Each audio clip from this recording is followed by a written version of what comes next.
microbiota of the reproductive tract in gynecological health and disease. Yes, you heard it right, microbiota. What is that? These are the small commensals that are sitting in the vagina and in the uterine cavity. Yes, we didn't think of them before, but we are thinking of them now. Why so? Let me give you some answers. It's well established that the reproductive tract is colonized by bacteria that serve important roles in homeostasis. The microbiota may fluctuate during various stages of health, such as during the menstrual cycle or after menopause. An understanding of the diversity of the microbial environment during states of health is essential for the identification of risk factors for disease and the development of appropriate treatment. The overview today would be on three aspects. What does the current literature on the microbiota of the reproductive tract? The second would be what are the recommendations for clinical assessment and clinical practice, and of course what are the future studies and research techniques to consider. This is the man Ignaz Semmelweis in 1860 who did some classic studies on etiology, concept and prophylaxis of childbed fever. Now, the human microbe impact on reproductive safety and outcomes in the 19th century.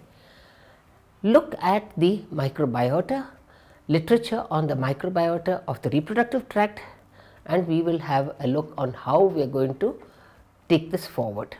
The current literature has some amount of information on the vaginal microbiota and its relation to the infertility, the vaginal microbiota and its relation to IVF outcomes. The community state tract IVF4 is most commonly associated with negative ART outcomes. The endometrial microbiota and its relation to IVF, and the vaginal microbiota and its relation to preterm birth. So, are we just looking at preterm birth, endometrial microbiota with IVF, ART outcomes, and of course looking at negative outcomes? Let us have a look. The vaginal microbiota has mainly the lactobacilli, and that acts like the biosurfactant, and it has lactic acid, hydrogen peroxide and acetic acid, and it also has bacteriocins. Now, what does the biosurfactant do? It inhibits the adhesions of these pathogens. The lactic acid maintains the acidic pH in the vagina, which is around 4.5, and the bacteriocins inhibit the growth of the pathogens. So, the lactobacilli are the dominant microflora of the vaginal system. Differentiating gut flora and vaginal flora. Now, how is this possible? Looking at whether the person's flora is at the nasopharynx, the skin, the stomach or the vagina. So, 90% vaginal flora is lactobacilli, but if you were to look at the nasopharynx, the skin. Nasopharynx would have streptococci, the skin also would have streptococci, whereas with the stomach it would be enterococci, enterobacteriaceae, bacteroids and clostridium. So, if you looked at the lactobacilli and others in the vagina, it could also be in the acidic pH, and that is the reason why the lactobacilli play a very important role in the vagina, and we will look at it as we go along. The vaginal microbiota, the 5 vaginal microbial community state types, that is the CST, 4 of them, 1, 2, 3 and 5 are lactobacillus dominant, but the CST4 increased abundance of strictly anaerobic bacteria, that is the Gardnerella, Ureaplasma and reduced presence of Lactobacilli. This is the vaginal microbiota. See that it is only 50 micromillimeters. The vaginal microbiota and its relation to infertility. Bacterial vaginosis is one example of an altered state of the vaginal microbe. Bacterial vaginosis is one example of an altered state of the vaginal microbiome.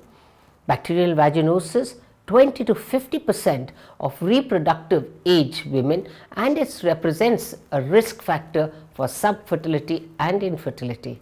Vaginal dysbiosis reduces the local defenses against sexually transmitted pathogens, and ascension of pathogens up the fallopian tubes can affect reproductive health. The vaginal microbiota and its relation with IVF outcome would be that this microbiota is rich in Lactobacillus species. Without bacterial vaginosis leads to more positive ART outcomes. So, if we have to look at the risks associated with bacterial vaginosis in infertility patients, a systematic review and meta-analysis, the estimated prevalence of bacterial vaginosis, which is the Nugent score of over 6 in infertile women, is 19%. So, if the confidence interval is 14 to 25%. Abnormal microflora, including bacterial vaginosis and intermediate microflora, the Nugent score is between 4 to 10, occurs 39% of the infertile patients. So, which really shows that if you have the bacterial vaginosis, higher the risk of bacterial vaginosis, lower is the outcomes. Bacterial vaginosis and tubal fertility. You will see here that as you go higher the incidence of bacterial vaginosis among women with tubal fertility compared to those with non-tubal infertility. So, therefore, one has to be careful that if it is present there, diagnosis and treatment prior to treatment for infertility is very important. Look at again bacterial vaginosis and conception rates. So, bacterial vaginosis is not associated with the decreased conception rates. What about the preclinical pregnancy loss? And if you have to look at this, it is associated with significantly elevated risk of preclinical loss. It is very important that when you have a preclinical loss, one has to also keep in mind, are we dealing with bacterial vaginosis? Effect of vaginal microbiome on the pregnancy rate in women receiving ART. The microbiome profile that seemed to favor the achievement of pregnancy was dominated by Lactobacillus, while the notable presence of Gardnerella species was associated with a negative correlation. The endometrial microbiota and its relation to IVF. So, where you see that the implantation, the clinical pregnancy rate, the live birth rate and the miscarriage rate. So, if you look at the first three, and you will see that the wherever the Lactobacillus dominant is, you will find that the pregnancy rates as well as the implantation rates and live birth rates are much higher, but the miscarriage rates are higher in those that have a lower Lactobacillus feature. So, it is important to understand that the higher that you have as the Lactobacillus and the acid pH, it actually determines an increased implantation, clinical pregnancy rate and a live birth rate. What do the scientific reports suggest? The vaginal microbiota and its relation to preterm birth suggests that the first trimester vaginal microbiome diversity is a potential indicator of preterm delivery. The vaginal microbiota and its relation to preterm birth, if you looked at the preterm birth risk assessment approaches, the risk scoring would be a medical history, demographic factors, psychological and lifestyle factors, and a physical examination which will be a cervical length, a fetal crown rump length and a uterine artery pulsatility index, and the biochemical tests will be the PAP-A and the placental protein 13, cervicovaginal interleukin 6 and 8, serum alpha fetoprotein and of course the PHIGF and of course BP, relaxin and beta HCG and the fetal fibronectin. Now look at the other one. The prenatal part of it is the blood test monitoring of circulating microparticles, exomes, and the next will be hologic, that is cervico-vaginal fluid, that is fetal fibronectin test, and the amnisure, which is the placental alpha microglobulin protein in the vaginal fluid after the premature rupture of membranes. Now, in the first trimester, the commercial will be the IVDs, majority applicable in the second and third trimester, and the prediction accuracy will be anywhere between 60 to 80%. The others is a device which measures the cervical length, and the third of course we have is a SERA, which measures the SHBG and the IBP4 proteins, and the metabolon is the amniotic fluid metabolon analysis, which is again done in the first, the second and the third trimester. So, one has to understand that these are all the things that are done and the investigations. So, one has to keep in mind whether this would help or not. This work explores and validates the utility of vaginal microbiome diversity in enabling early prediction of preterm labor. Current literature suggests that if you look at the microbiome in human reproduction, you will find that even looking at those people with asthenospermia, oligospermia and leucospermia, you will also have impaired folliculogenesis, altered gonadotrophin response, you will have impaired fertilization, altered embryo migration, altered immune milieu, decreased implantation, increased early pregnancy loss, increased late pregnancy loss, intraamniotic infection, preterm birth, intrauterine growth restriction, and puerperal infection and neonatal colonization. The microbiome in human reproduction goes through the whole cycle to tell you that it actually affects at every stage. We have to be very clear in our mind as to how are we going to tackle this, and this is the lactobacilli that you see on the slide, a 50 micron. So, we have now looked at the current literature on the microbiota of the reproductive tract. What would be the recommendations for clinical assessment and clinical practice? The recommendations would be for all infertility patients, ask if they have had any clinical symptoms. So, for bacterial vaginosis, most common vaginal disorder in reproductive age group, all women reporting vaginal symptoms should have their vaginal secretions tested.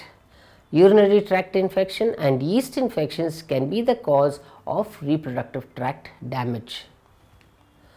What would be the recommendations done? If it is recommended to test women with no symptoms, at present the evidence is too limited to recommend a routine screening of all fertility patients. Molecular diagnostic testing is expensive and there is no supporting literature to recommend it in asymptomatic women. How do you measure vaginal dysbiosis? Vaginal dysbiosis can be measured in multiple ways. There are no gold standards in assessment. For women with symptoms, suspicions of dysbiosis, it is recommended to perform a speculum examination and a pH test. If available, also perform a wet smear. A Gram-Nugent score and quantitative polymerase chain reaction can be done. Whether uterocervical colonization should be assessed routinely? Well, the hypothesis is uterine microbiota independent of vaginal microbiota might play a role in infertility. Little consensus on the composition of a core healthy uterine microbiota. No evidence suggesting clinical testing to evaluate the uterine microbiome. So, what would be the recommendations for antibiotic usage? Pros and cons of antibiotic usage. The ASRM 2017 strongly recommends against the use of antibiotics before embryo transfer. So, antibiotic usage in recurrent implantation failure, chronic endometritis, inflammatory state of the endometrium that is normally asymptomatic, and role of chronic endometritis in fertility.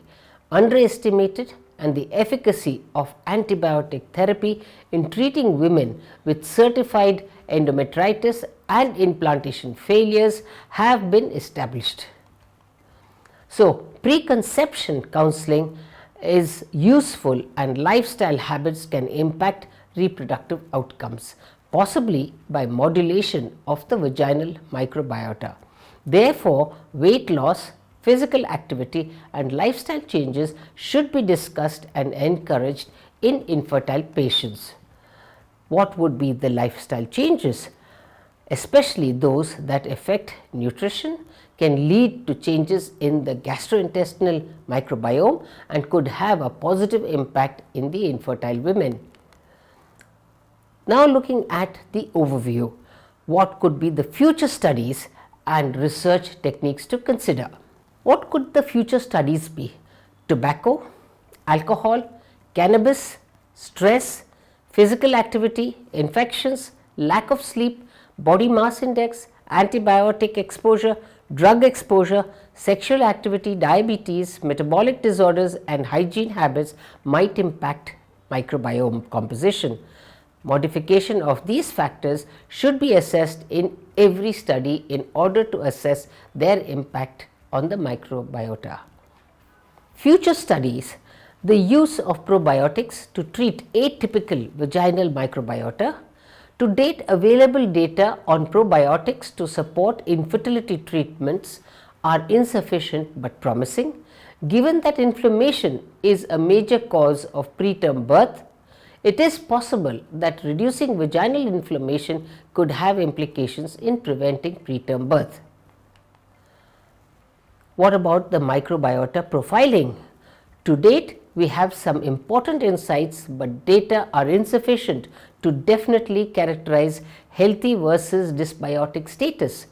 The first step towards this aim is to standardize protocols, sampling methods and sizes, sequencing techniques and bioinformatic pipelines. What would be the future studies? Microbiota profiling would be for research purposes. One might consider assessing the microbiome in all infertility patients to gain more insight into pathophysiology and outcomes. So, the future roadmap would be for further prospective studies. We have to have an improved study design, a large sample size, sampling strategies, standardized collection, lab techniques and statistical analysis. So, if we have to really do more work in this area, I would like to say that this particular microbiota is here to stay, because unless we look at this subclinical infection in the future, a lot of the unexplained infertilities and unexplained preterm labors can actually have an explanation in this area. So, many a time when you see a lot of vaginal discharges that have not been treated and they have gone through with stimulation and IVF with fresh transfers, you find that you do not get pregnancies. But by treating them with vaginal probiotics as well as with oral probiotics, you have found good results. The same is to do with preterm labor as well. Therefore, this is an emerging field, an emerging science, and I am sure a lot more work in this area needs to be done. But however, perhaps in the next 2 to 3 years, this will become a mainstay in our treatment armamentarium of IVF as well. Thank you very much.